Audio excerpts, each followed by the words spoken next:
Hey YouTube, Jacob, Good to Go Gear. Here to do a knife review. As you can see, I have several different folding knives on the table. These are not all of my folding knives, just some of them. I'm going to talk about one knife in particular on the table. As you can see, I've got a Benchmade Griptilian. I've got a Boker Trapper.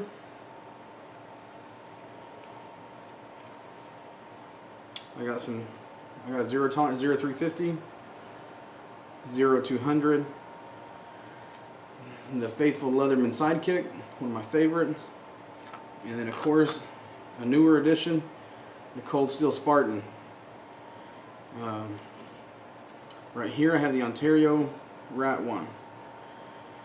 So some of the things I look for in a folding knife or a EDC knife is function, durability, strength of the lock and of the knife itself, how long it holds an edge, how comfortable it is to carry. That's probably one of the most important things that I've considered when carrying, because if I don't like to carry the knife, I'm not going to carry the knife.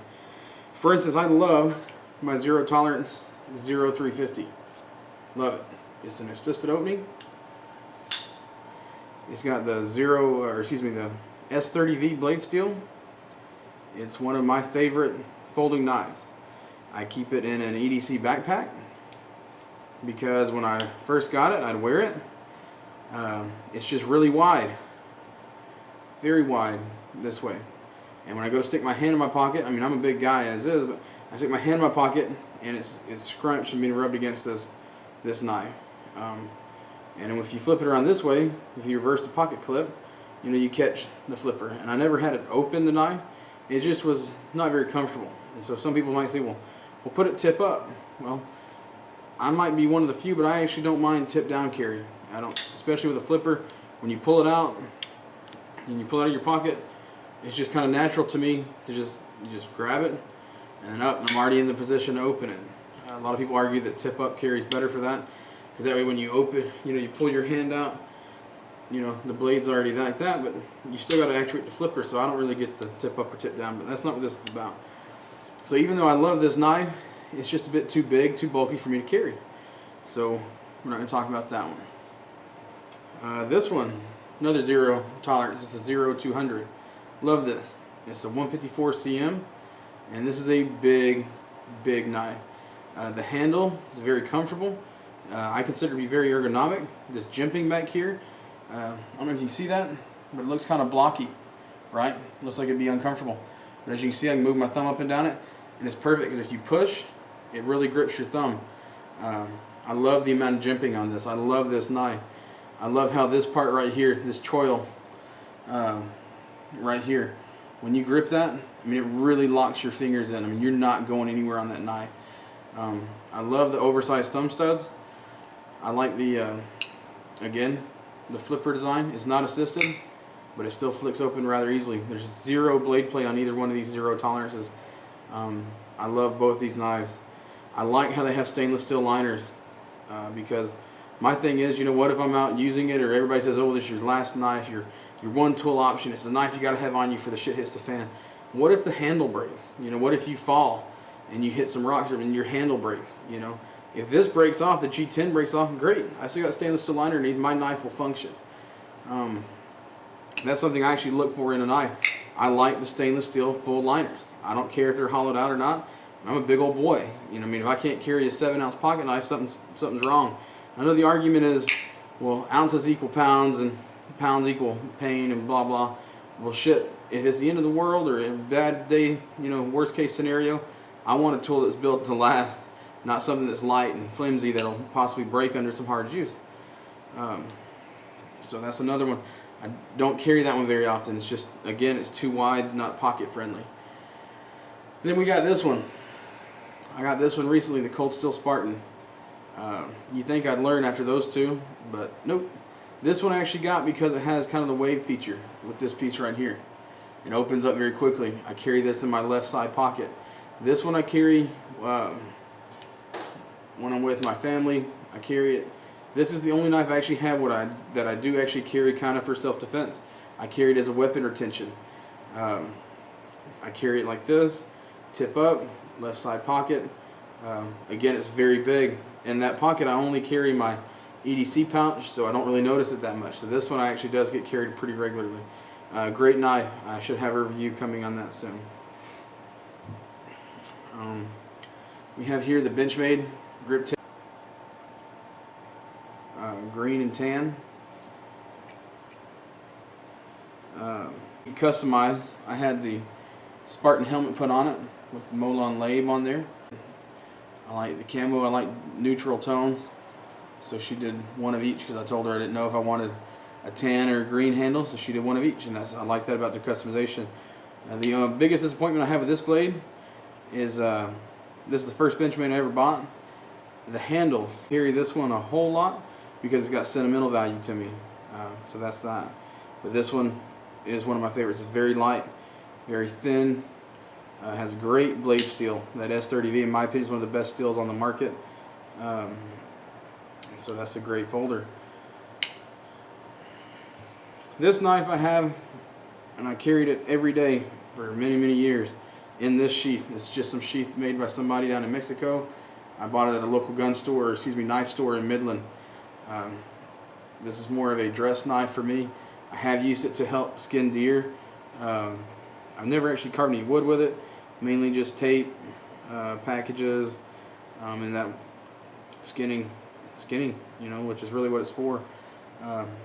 Those kind of tasks, but this for me is mostly a dress knife. Although in the pocket or not, it's a very comfortable knife to carry, very thin profile. The blade is very thin, very ergonomic.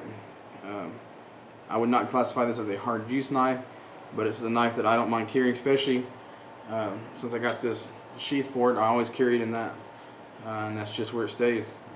Very nice knife. This was kind of an expensive knife. This one, I think I got this for about 80 bucks. This is around 150, and this was also around 150. This I think was around 135 for the customization, the custom leather etch, or excuse me, laser etching. Right here, Leatherman Sidekick.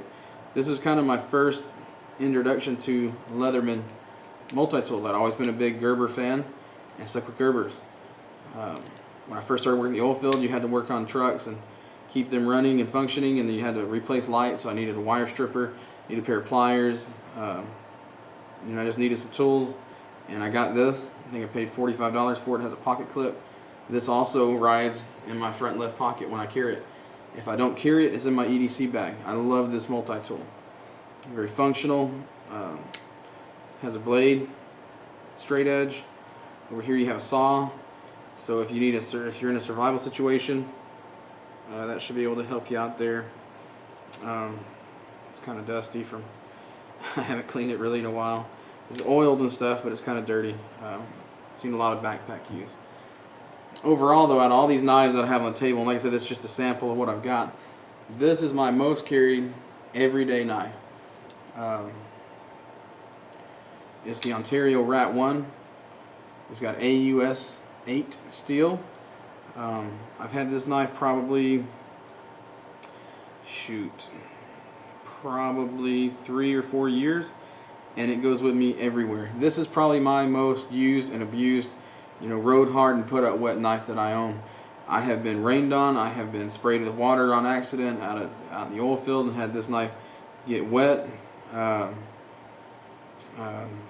numerous occasions. And this is the knife I probably clean and oil the least out of all my knives. I mean, I carry it daily. There's a lot of gunk. There's coatings coming off in numerous areas. It's got kind of a rough edge on it. It's still shaving sharp. I don't know if y'all can see this or not,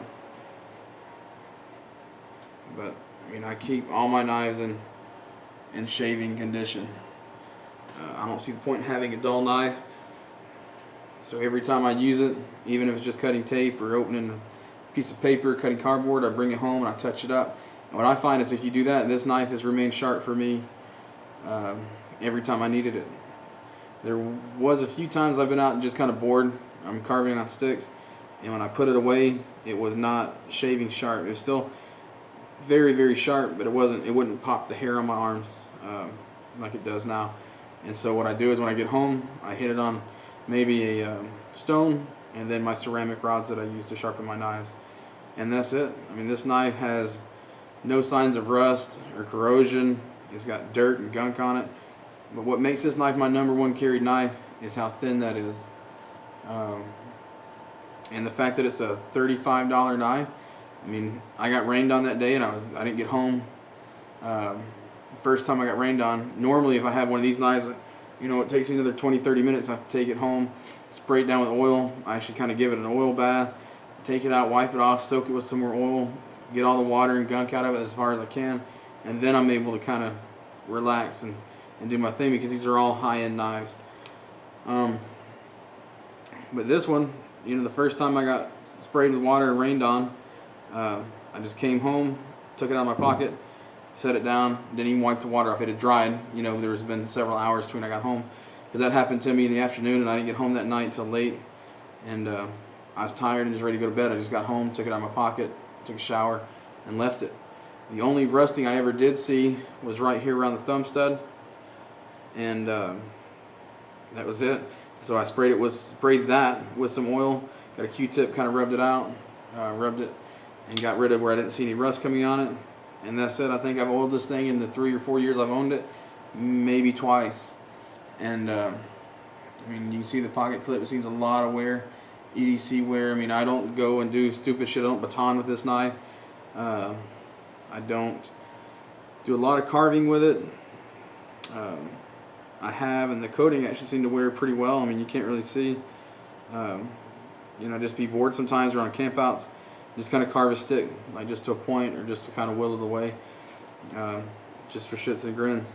But this has been one of my most reliable, most carried EDC knives. And what frustrates me and my wife is that I've got this knife and this knife and this knife, and the one I go back to and carry every day without fail, make sure it's in my pocket, is my $35 Ontario Rat one. So for a budget-friendly EDC knife, I'd say this is probably the best budget-friendly workhorse of a knife I've ever had, and I'd recommend it to anybody. So this is Jacob, Good to Go Gear. Thanks for the views. Remember to keep your gear sharp, or your knife sharp, your gear oiled and good to go, because you never know when you're going to need it. Thanks.